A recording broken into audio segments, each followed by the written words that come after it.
Re റിലീസിലൂടെ ചരിത്രം തീർത്ത ഛോട്ടാ മുംബൈ. ഛോട്ടാ മുംബൈയിലെ വളരെ പ്രധാനപ്പെട്ട ഒരു ഗാനത്തിൻ്റെ ഒരു ചെറിയ ഭാഗം പാടിയ സംഗീതനെ നമ്മൾ ഹോട്ട് ന്യൂസ് പ്രേക്ഷകർക്ക് മുന്നിൽ പരിചയപ്പെടുത്തിയിരുന്നു. അപ്പോൾ ഒരുപാട് ആളുകൾ ചോദിച്ച മറ്റൊരു കാര്യം, ഈ സിനിമയിലെ തന്നെ മറ്റൊരു പ്രധാനപ്പെട്ട പാട്ട് പാടിയ മറ്റൊരു ഗായകൻ കൂടി, ഒരു കൊച്ചിക്കാരൻ കൂടിയുണ്ട്, അയാളെയും കൂടി പരിചയപ്പെടുത്തണമെന്ന് നമ്മളോട് ആവശ്യപ്പെട്ടിരുന്നു. അത് മറ്റാരുമല്ല, നമുക്ക് എല്ലാവർക്കും അറിയാവുന്ന വിപിൻ സേവ്യർ.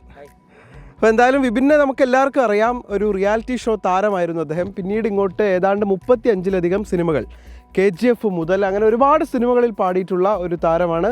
അദ്ദേഹത്തിൻ്റെ ശബ്ദം നമുക്ക് വേദികളിലൂടെയൊക്കെ പരിചിതവുമാണ്. അപ്പോൾ നമുക്ക് ആദ്യം ആ പാട്ട്, അതായത് ഒരുപാട് പാട്ടുകൾ പാടിയിട്ടുണ്ടെങ്കിൽ വിപിൻ ഏറ്റവും കൂടുതൽ ഹിറ്റാക്കിയത് ഈ വാസ്കോ ഡ ഗാമ എന്നുള്ള ഗാനത്തിലൂടെ തന്നെയാണ്. നമുക്ക് ആ പാട്ട് ആദ്യം ഒന്ന് കേൾക്കാം. കൗമാരം കടന്നവനേ നീ പൂനുള്ളാൻ വരുന്നതല്ലേ, കൗമാരം കടന്നവനേ നീ പൂനുള്ളാൻ വരുന്നതല്ലേ, ഒത്തിരി നീ നുള്ളല്ലേ, കൈവിരലോ നോവില്ല, ഇത്തിരി നീ നില്ല കാണുന്നേ ദൂരെ പടപടയൊരു പടയണിയുടെ കടലിളകണ തിരയടി, Vasco da Gama went to the drama, പുതുവർഷം കാണാൻ കവിളേലുമ്മ. ശരിക്കും ഈ ഛോട്ടാ മുംബൈ എന്നുള്ള സിനിമേൻ്റെ ഒരു എനർജി മൊത്തം ആ പാട്ടിൽ ഉണ്ടായിരുന്നു. അതിന് ഇപ്പോൾ ഈ എനിക്ക് തോന്നുന്നു റിയാലിറ്റി ഷോയിൽ പങ്കെടുത്തുകൊണ്ടിരിക്കുന്ന സമയത്ത് തന്നെയാണ് ഇതിലേക്കുള്ള അവസരം കിട്ടിയതല്ലേ? അതെങ്ങനെയായിരുന്നു ശരിക്കും ഛോട്ടാ മുംബൈയിലേക്ക് വരുന്നത്? ഞാൻ ഫസ്റ്റ് ജാസി സാറാണ് ആദ്യമായിട്ട് ബൊമ്മ എന്ന് പറഞ്ഞ പാട്ട് പാടി, പിന്നെ തൊമ്മനും മക്കളും പാടി. അപ്പോൾ റിയാലിറ്റി ഷോ കഴിഞ്ഞിട്ട് ഞാൻ രാഹുലേട്ടൻ്റെ കൂടെ 1-2 പരസ്യം ജിംഗിൾസൊക്കെ പാടിയിട്ടുണ്ടായിരുന്നു. പിന്നെ മറ്റൊരു ചാനലിൻ്റെ ഒരു തീം സോങ് പാടി, അത് അത്യാവശ്യം ഹിറ്റായിരുന്നു. അപ്പോൾ പറഞ്ഞു ഇങ്ങനെ എന്തെങ്കിലും ഒരു സംഭവമൊക്കെ വരുമ്പോൾ നിന്നെ കൂടെ ഉൾപ്പെടുത്താമെന്ന് പറഞ്ഞു. അപ്പോൾ അങ്ങനെയാണ് ഈ ഒരു ഇതിലേക്ക് വന്നത് ശരിക്കും. അതിനുശേഷം പാടിയ പ്രധാനപ്പെട്ട പാട്ടുകൾ ഏതൊക്കെയായിരുന്നു? പിന്നെ ട്രാഫിക്കിൽ പാടിയിട്ടുണ്ടായിരുന്നു, ഒപ്പം പാടിയിരുന്നു, സീനിയേഴ്സ് പാടിയിട്ടുണ്ടായിരുന്നു. പിന്നെ അത് ഈ ഛോട്ടാ മുംബൈ കഴിഞ്ഞിട്ടൊരു ബ്രേക്ക് കിട്ടിയത് തീർച്ചയായിട്ടും KGF ആണ്. തൂഫാൻ ഒരു ബ്രേക്ക് തന്നെയായിരുന്നു അല്ലേ? എങ്ങനെയാണ് അതിലേക്കുള്ള ഒരു വഴി ഉണ്ടായത്? ഞാൻ KGF 1 കാണാൻ വേണ്ടി പോയിട്ടുണ്ടായിരുന്നു. അപ്പോൾ അത് കണ്ടു കഴിഞ്ഞപ്പോൾ എനിക്ക് ഭയങ്കര ഇൻട്രസ്റ്റ് ആയി. കാരണം ഇതിലേക്ക് നമുക്ക് എത്തിപ്പെടാൻ എങ്ങനെയാണ് ഒരു വഴി അറിയില്ലായിരുന്നു. കാരണം ഞാൻ പാടാൻ ആഗ്രഹിക്കുന്ന കുറേ ഹൈ ഹമ്മിങ്ങുകളും. അപ്പോൾ ഞാൻ സുധാംശു എന്ന് പറഞ്ഞ പേര് കണ്ടായിരുന്നു. അപ്പോൾ ഞാൻ അദ്ദേഹത്തെ കോൺടാക്ട് ചെയ്തു. പിന്നെ നമ്മുടെ ട്രിവാൻഡ്രം അൻവർ സാദാണ് എന്നെ ഇതിലേക്ക് വിളിക്കുന്നത്. അപ്പോൾ അതൊരു ഭാഗ്യ ജീവിതത്തിലൊരു ടേണിംഗ് പോയിൻ്റാണ് ശരിക്കും. അങ്ങനെയാണ് ഇതിലേക്ക് പാടിയത്. ഇപ്പോൾ വിപിനാണെങ്കിലും സംഗീതനാണെങ്കിലും ഒക്കെ കിട്ടിയൊരു ഭാഗ്യം, ഒരു പാട്ട് പാടുക വർഷങ്ങൾക്ക് മുൻപ്, 13 വർഷം ആണ്, 18 വർഷങ്ങൾക്ക് മുൻപ് ഒരു പാട്ട് പാടുക, അതിലൂടെ വർഷങ്ങൾക്ക് ശേഷം വീണ്ടും അറിയപ്പെടുക എന്ന് പറഞ്ഞാൽ അത് വളരെ കുറച്ച് ആളുകൾക്ക് കിട്ടുന്ന ഒരു ഭാഗ്യമാണ് അല്ലേ? അങ്ങനെ ഒരു ഭാഗ്യം കിട്ടിയ ആളാണ് നിങ്ങൾ. പിന്നെ തിയേറ്ററിൽ ഇപ്പം റീ റിലീസ് ചെയ്തപ്പോൾ നേരിട്ട് പോയി കണ്ടിരുന്നു, എന്തായിരുന്നു അപ്പം ഉണ്ടായിരുന്നത്? ഞാൻ ഫസ്റ്റ് ഡേ കണ്ടിരുന്നു. ഫസ്റ്റ് ഡേ രാഹുലിനൊക്കെ ഉണ്ടായിരുന്നു, ഒരുമിച്ച് കണ്ടു. പിന്നെ അതിൻ്റെ 3 പ്രാവശ്യം കണ്ടു. കൊച്ചിയിൽ നമ്മുടെ വീടിൻ്റെ അടുത്ത് തന്നെ ഉണ്ട്. അതൊരിക്കലും ഫസ്റ്റ് കണ്ടപ്പോൾ പാട്ടായപ്പോൾ നമുക്ക് കണ്ണൊക്കെ നിറഞ്ഞായ സെൻറ്റിയാണ്. കാരണം നമ്മുടെ ഒരു വർഷങ്ങളായിട്ട് നമ്മൾ അന്നന്നുകൊണ്ടിരിക്കുന്ന ഒരു പാട്ടാണ്, പ്രത്യേകിച്ച് ലാലേട്ടൻ്റെ പടം.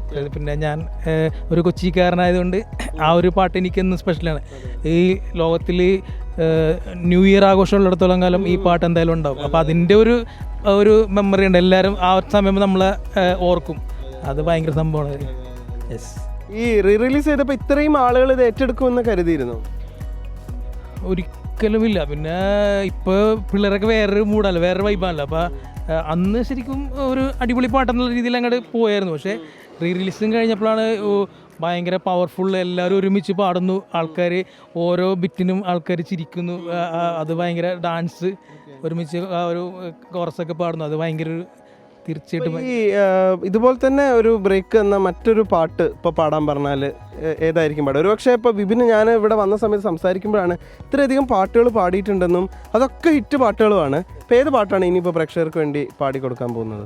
അഞ്ചാതിയൊരപ്പാവി അറിവെല്ല പാവി, അവനെല്ലാം അവളാണ്, അളവെല്ലാം പാതി, അടിയെല്ലാം ചെണ്ടയ്ക്ക്, ഗുണമെല്ലാം ആർക്കോ കൊക്കോ, ബൊമ്മ ബൊമ്മ കുട്ടിലിട്ട ചെറു ബൊമ്മ, ബൊമ്മ ബൊമ്മ ഫ്രക്കണിഞ്ഞ കുട്ടി ബൊമ്മ.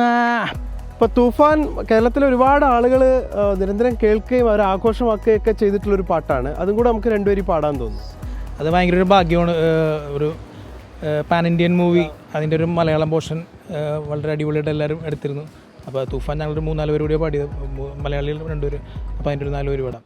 തുഫാൻ തുഫാൻ ഇടിമിന്നലിന്നു തടയിട്ടവനെ തുഫാൻ, തുഫാൻ പടവെട്ടിടുന്ന രണഭൈരവനെ തുഫാൻ, തുഫാൻ തുടികൊട്ടിടുന്ന കടുതുന്തുവനെ തുഫാൻ, തുഫാൻ ചിറകെട്ടിടുന്ന നെടുനായകനെ ധീര ധീര ധീര ധീര നീ സുൽത്താന ധീര ധീര ധീര ധീര നീ സുൽത്താന തുഫാൻ. അതാണ് എനർജി ഭയങ്കരമാണ് വിപിൻ്റെ പാട്ടുകളിലൊക്കെ. ഇപ്പോൾ മെയിൻലി മ്യൂസിക് തന്നെയാണ് നമ്മുടെ ഒരു പ്രൊഫഷൻ എന്ന് പറയുന്നത്. സ്റ്റേജ് അതുപോലെ റെക്കോർഡിങ്സ് അതൊക്കെയാണ് കാര്യങ്ങളല്ലേ. എന്തൊക്കെയാണ് പുതിയ പ്രൊജക്ട്സ് എന്തൊക്കെയാണ് വരുന്നത്? 2-3 പുതിയ ഫിലിമൊക്കെ പാടിയിട്ടുണ്ട്. അപ്പോൾ അതൊക്കെ എല്ലാം വരുമ്പോഴേ നമുക്ക് ഫൈനലായിട്ട് പറയാൻ പറ്റുള്ളൂ. പിന്നെ കൂടുതലും ഷോസാണ്. എൻ്റെ ഓൺ ബാൻഡ് ഉണ്ട്. പിന്നെ നമ്മൾ ഗാനമേളക്ക് ഗസ്റ്റായിട്ട് പോകാറുണ്ട്. ഫുൾ ടൈം മ്യൂസിക് തന്നെ, എപ്പോഴും മ്യൂസിക് തന്നെ. അപ്പോൾ എന്താ പറയുക, 18 വർഷങ്ങൾക്കിപ്പുറം ഒരു വലിയ ഭാഗ്യം കിട്ടിയ ഒരു താരമാണ് വിപിൻ സേവ്യർ. അദ്ദേഹത്തെ സംബന്ധിച്ചിടത്തോളം ആ ചോട്ടാ മുംബൈയിലാകാനോ ഇപ്പോൾ ഇത്രയും സിനിമകളിൽ പാടിയിട്ടുണ്ടെങ്കിൽ ഏറ്റവും കൂടുതൽ ആളുകൾ അദ്ദേഹത്തെ ഓർക്കുന്നതും ഈ പാട്ട് കേട്ട് ആഘോഷമാക്കുന്നതൊക്കെ സത്യത്തിൽ ചോട്ടാ മുംബൈയിലെ പാട്ടുകളാണ്. അതുപോലെ ആളുകൾ ഓർമ്മിക്കപ്പെടുന്ന ഒരുപാട് സിനിമകൾ ഇനിയും ഉണ്ടാകട്ടെ. കലാരംഗത്ത് സജീവമായിട്ട് നിൽക്കാനുള്ള അവസരങ്ങൾ അദ്ദേഹത്തിന് ലഭിക്കുകയും ചെയ്യട്ടെ. നിഖിൽ പ്രമേഷ്, 24 കൊച്ചി.